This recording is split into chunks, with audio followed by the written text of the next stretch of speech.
अस्सलाम वालेकुम प्यारी माँ। आज मैं आपको एक ख़ास सांस लेने की मेडिटेशन 478 डीप ब्रीथिंग बताने जा रही हूँ, मगर शुरू करने से पहले कुछ ज़रूरी हदायत जान लें। ये मेडिटेशन दिल और दिमाग को सुकून देती है, नींद बेहतर करती है और थकान कम करती है।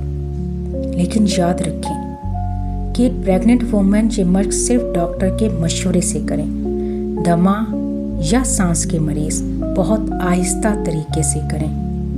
दिल या ब्लड प्रेशर के मरीज़ अगर 7 सेकंड सांस रोकना मुश्किल समझें तो 4 से 5 सेकंड तक रख सकते हैं। अगर कभी चक्कर आए तो फ़ौरन रुक जाएं।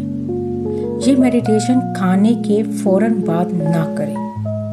पुरसकून माहौल में बैठकर या लेटकर करें। ज़्यादा बार करने की ज़रूरत नहीं। दिन या रात में सिर्फ 3 से 5 राउंड काफ़ी हैं।